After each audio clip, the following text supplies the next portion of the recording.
Les toilettes ne sont pas des poubelles, je vous le disais avant la pause. Et vous allez voir, on est nombreux, manifestement, vraisemblablement, à ne pas le savoir. Parce que chaque jour, à l'année longue, chaque jour, il y a plus de 2 tonnes de déchets qui sont retirés du système d'égouts de Montréal.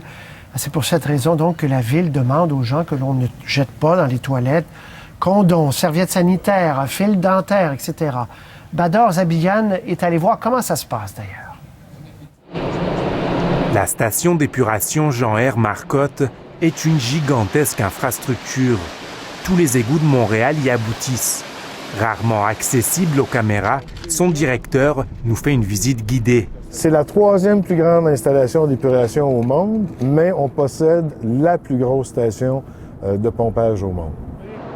Dans sa station de pompage se trouvent 4 puits dont la profondeur est égale à la hauteur d'un immeuble de 14 étages.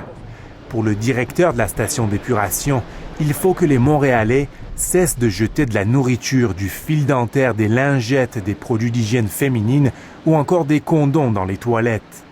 Il faut être conscient que la toilette, en principe, ne doit servir que pour les excréments, l'urine et le papier hygiénique. Le papier hygiénique normal va se désagréger, mais de la litière de chat, des cure-oreilles, des serviettes sanitaires, c'est pas des choses qui vont se désagréger dans le temps. Il faut les enlever. Les lingettes jetables posent un problème particulier. Elles se gorgent d'eau et de graisse pour se transformer en masse visqueuse qu'il faut retirer ici. Le directeur demande aussi aux Montréalais de ne pas jeter de déchets dans la rue. Ça disparaît pas, ça s'envole pas. Nécessairement, ça va trouver son chemin dans le réseau d'égouts. Ça tombe dans votre course, c'est à vous de vous. Et après ça, nous, on doit s'en occuper. Alors, c'est pour ça qu'il faut faire attention. Les équipes se relaient jour et nuit pour retirer les détritus que les Montréalais jettent sur la chaussée ou dans les toilettes. Les plus gros déchets sont retirés des immenses puits par un grutier. Bouteilles, bidons de lave-glace, bouts de bois et quelques surprises. Les plus petits résidus sont retirés de l'eau par des machines qui vont les compresser et les envoyer vers un immense convoyeur.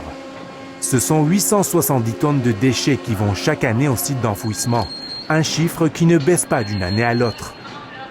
Les déchets qu'on a vus, une fois qu'ils ont transité à travers le réseau d'égouts, ils deviennent toxiques et donc ne sont plus réutilisables. Une fois l'eau sale traitée, il reste une boue brune et malléable qui est brûlée dans d'immenses fours. Les cendres seront enfouies. Mais d'autres déchets, invisibles à l'œil nu, finissent dans le fleuve. Il s'agit des résidus de médicaments que les Montréalais jettent dans les toilettes. Ceux-ci sont toxiques et ne peuvent être traités à la station d'épuration. Mais cela va changer avec la construction d'une unité d'ozonation dont les travaux ont déjà commencé. Elle sera en service en 2018. On va pouvoir traiter les bactéries, les virus et également éliminer les substances émergentes, les hormones, les médicaments. Dans 1 an, la station d'épuration sera donc plus performante. Et le directeur espère que les citoyens seront aussi plus consciencieux. Ici Bador Zabigan, Radio-Canada, Montréal.